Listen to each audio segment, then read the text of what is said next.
Oi, eu sou aluna da disciplina de Sistemas Digitais, me chamo Marissa Damares e eu vim trazer uma breve explicação sobre o projeto de número 2 do grupo 2, que é referente à Unidade Central de Processamento, ou mais conhecida como CPU. Uma CPU consiste basicamente de dois grandes unidades ou blocos, a unidade de controle e o bloco operacional. Esses dois irão se relacionar com a memória de instrução e a memória de dados. A memória de instrução vai me informar qual instrução eu devo operar. E a memória de dados, como o nome já diz, vai me fornecer os dados para que eu faça essa referida instrução com aqueles dados fornecidos. O bloco de controle, dentro da unidade de controle, vai se comunicar diretamente com todo o projeto. O bloco de controle eu explicarei mais superficialmente, pois a explicação aprofundada já está no relatório.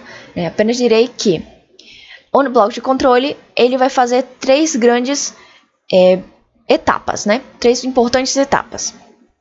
Primeiro, ele vai fazer uma busca, certo? Onde ele vai acionar o contador de programa para que seja acessada a memória de instrução. Depois desse processo de busca, é o processo de decodificação, onde o nosso registrador de instrução vai passar essa instrução que está naquela referida posição de memória para o nosso bloco de controle, e esse vai operar com esses dados. Para explicar melhor como vai funcionar esse relacionamento do bloco de controle com os outros blocos, eu trouxe aqui rapidamente o diagrama da MDE desse bloco de controle, Basicamente, como eu mostrei, nós temos três grandes etapas, a de busca, decodificação e operação. Dentro da instrução, os quatro primeiros bits serão os chamados opcodes.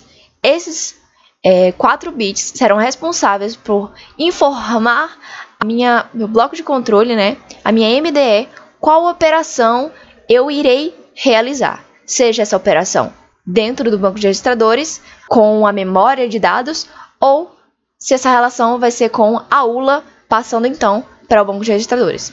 Então, por exemplo, se nós temos uma instrução de carregamento, com a instrução de carregamento, o nosso bloco de controle vai acionar o banco de registradores e vai acionar a memória de dados, para que os dados que estão na memória naquela posição referida sejam passados por esse multiplexador, que também será operado pelo bloco de controle, e então serem escritos no banco de registradores. Assim como, se eu desejar fazer uma operação na ULA, eu vou acionar o banco de registradores para que eu pegue os respectivos valores já registrados nesse banco, opere com esses valores dentro da minha ULA e então retorne para que eles sejam novamente salvos no banco de registradores em outra operação. Para explicar melhor como vai funcionar essas entradas, essas relações do bloco de controle com o banco de registradores, eu vou dar uma breve explicação aqui. Bom, essas nomenclaturas, elas são pensadas de modo que as suas iniciais vão fazer referência a que bloco o bloco de controle irá operar. No caso aqui, o bloco de controle com essas saídas aqui irá operar o banco de registradores, que tem por abreviação a sigla BR. Então, BR aqui. Se vai operar a ULA, a sigla ULA inicialmente. E assim para todos os outros blocos, Vamos entender quem é a entrada WData. WData vai ser justamente as entradas que serão passadas pelo multiplexador selecionado pelo bloco de controle, que serão registrados no banco de registradores conforme o endereço passado pela entrada WDDR.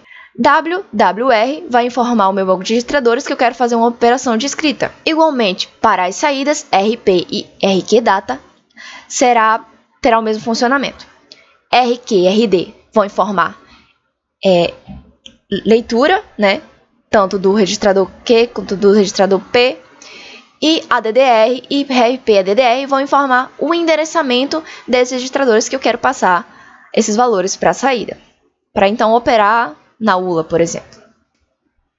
Existem algumas operações especiais feitas pelo nosso bloco de controle que a nossa ULA não é capaz de fazer somente com operações, que no caso são as operações de salto. A nossa ULA já é projetada para que ela possa fazer retornar para nós se houve carry ou se houve zero no nosso resultado da operação. Isso facilita para que nós entendamos qual salto será realizado.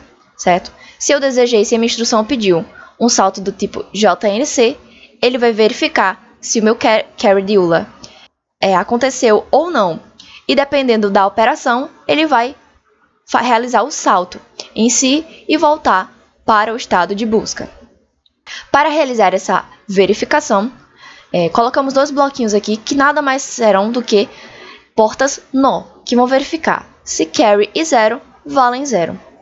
Toda essa comparação é operada, né?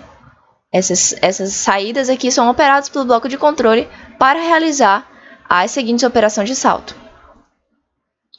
Observe que as operações de salto, quando correspondidas com valor verdadeiro, né? Quando, por exemplo, eu quero pular caso exista carry, então eu vou passar para um estado de pular para então passar de busca. Ou seja, essas operações de salto exigem um pouco mais de tempo de processamento, porque vão precisar de mais do que só 3 ciclos de clock para operar. Bom, também para a operação de salto, nós adicionamos um outro contador especial aqui.